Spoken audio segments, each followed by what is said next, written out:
look like a top 3 team in the NFC. Forget their record. We know they're at 10th right now. We know if the players were to begin today, they wouldn't be in it. We understand that. But this defense is not the defense that it was.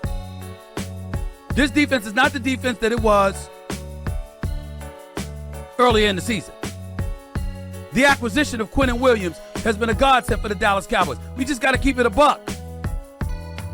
This brother's got a sack and a half. He had like 8 to 10 quarterback pressures. Okay? They've only given up 90 yards rushing in the last 2 games when everybody was running roughshod over them the first half of the season. And so right now, it does beg the question, as we sit here and we scour the NFC, Green Bay is a team that I'm looking at. Because we all know that Jordan Love can ball. But we don't know when he's going to show up to ball as pressure mounts.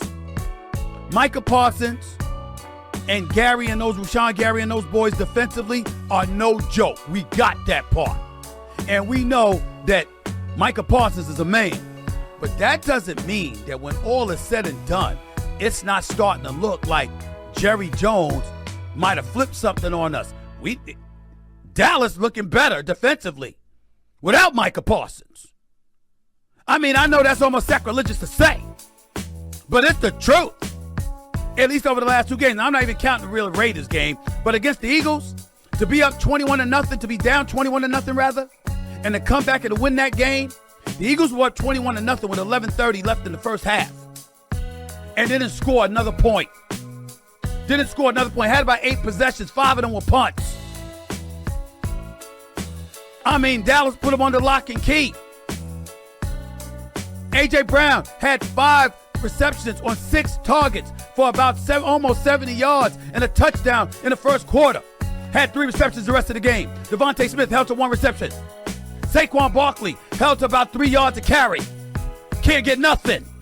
Yo, what are we looking at? This is the Dallas Cowboys defense. This is what we're looking at. And we know what they bring to the table offensively. I can't even hate on George Pickens, who's a stud, who is flat out balling. And let's call it what it is. He's got a better quarterback throwing him the football.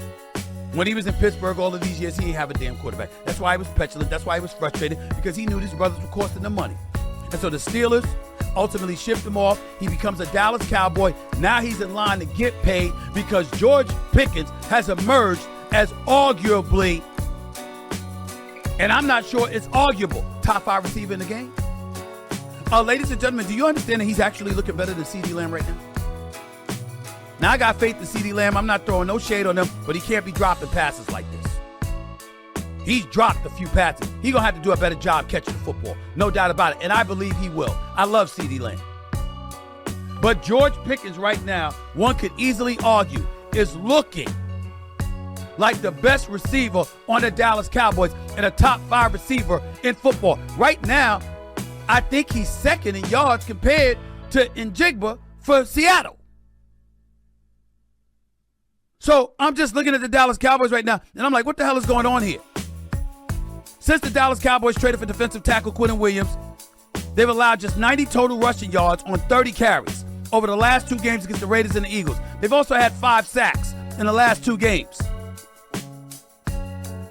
Now they've got an outside shot at the playoffs. Since Quinnen Williams has been acquired by the Dallas Cowboys in their trade deadline acquisition, he's got 13 quarterback pressures, 6 quarterback hits, and a sack and a half in 2 games with the Cowboys. In 2 games. Now, you still got a concern with Guyton at the left tackle spot. We all know that. He's got an ankle injury that'll keep him out of Thursday's game against the Chiefs and possibly longer. We know that. But I'm just looking at this right here. And the Cowboys on the outside looking in. Could they catch the Carolina Panthers? Sure.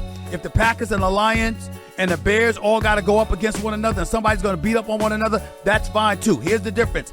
The Cowboys tied with the Packers, who's got them by 2 games. But the Bears beat them. And they got Cowboys by 3 games or 2.5 games. And one could easily say, listen, you ain't catching the Chicago Bears because that's too much to overcome. Cowboys got the Chiefs on Thanksgiving. Then they're at Detroit. Vikings, Chargers, Washington, and Giants on the road at Washington and Giants to end the season. I think the Cowboys can win 5 of these next 6 games. They go 5-1. So I got them at 10-6-1 at the end of the season. Is that going to get you into the playoffs? I don't know. But it's possible. It's likely it could happen. Pickens right now, 1,054 receiving yards. Second to Jackson Smith and Jigba. Career high 8 touchdown catches. Third in the NFL. 15.7 yards per reception. Fifth in the NFL based on a minimum of 25 catches. No, are the only teammates averaging at least 75 receiving yards per game. This is the best duo in football. You're looking at T. Higgins with Jamar Chase. Once upon a time, we looked at Tyreek Hill and Waddle, and that's no longer the case with Tyreek Hill being out. And Miami sticking up the joint half the time. But right now, as we look at it, the Cowboys are in the mix. Philadelphia Eagles, on the other hand, they're the reigning defending Super Bowl champions. Where was their offense? What happened? Everybody been bloviating about it, going off about it, saying this ain't gonna work. A.J. Brown, y'all gonna criticize him now? Or are we gonna stand down and say, A.J. Brown was right? A.J. Brown, that sound, remember that sound from weeks ago, Sean, that we still have that? When he's talking about, hey, listen, that was last season. This is a couple of weeks ago. A.J. Brown said it. He warned everybody. All the reporters in front of his face. All the reporters sitting in front of his locker. All the reporters talking to him. He said it to their face. Now look at him. Now look at what we're talking about here. What we gonna say now? This is A.J. Brown. This is about nearly 3 weeks ago. This was what A.J. Brown, the star wide receiver for the Philadelphia Eagles, was saying to all of us. Listen up. It's not just solely about my situation. I mean, guys, like, obviously I want to win too, you know, and I think if we're really focusing on winning and doing our job, like, we can't just keep slapping the Band-Aid over the defense doing their job and getting us out of trouble. At what point are we going to pick up our slack as an offense that we're so great, you know? And that's what I'm getting at. I don't care if I'm misunderstood. Like, I stand up in front of it and fall on that sword over and over again. Like, it's about doing what we're supposed to be doing on offense. And if we are really in this business, we're trying to get better, we got to do what we got to do. And not just say, oh, it's about wins. So like, as long as we got the win, it's cool. No, that ain't what no, you cannot do that. Not in this league. Amen. Who's going to talk about him now? Because he's absolutely right. Everybody that watches football, experts who know football, all talk about how predictable the Philadelphia Eagles offense is. They talk about their route running. They talk about what they do schematically. They talk about how everything, when all else fails, it comes down to one-on-one ability. No.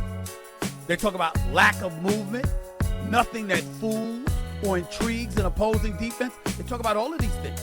This is what they say. And everybody shoved it aside. Are you doing that now? This is about repeating the Super Bowl champions.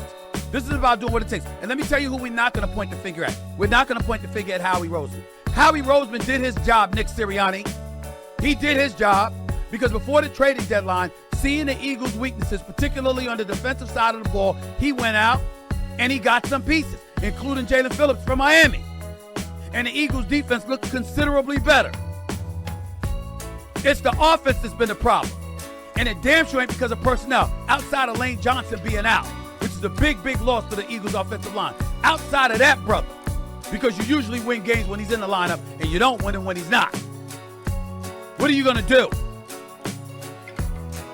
All of these things. Jalen Hurts is a Super Bowl champion. He's a Super Bowl MVP. And he deserves his money. He deserves our respect. But when we're watching the Eagles' offense look relatively pedestrian, what are we supposed to say? Right now, the reality is, looking at the Eagles, especially in light of what happens to them against Dallas, are you sure they beat Dallas in the playoffs? Are you sure? Are you sure? Are you sure they'd beat Detroit in the playoffs? Are you sure they'd beat Green Bay? Do you really think they'd beat Los Angeles or Seattle? Especially L.A. with the way Matthew Stafford is playing. Because I don't know if y'all have noticed tonight, he's 37 years old, supposedly with a bad back. Matthew Stafford has 30 touchdowns and 2 interceptions on the season. Matthew Stafford is the league MVP right now. If the votes were to come in today, Matthew Stafford is the league MVP. Matthew Stafford is also a Super Bowl champion. Matthew Stafford is a dude who, if he leads the Rams to another Super Bowl, first of all, he's definitely going to the Hall of Fame. He should be in the conversation as one of the great quarterbacks of this generation.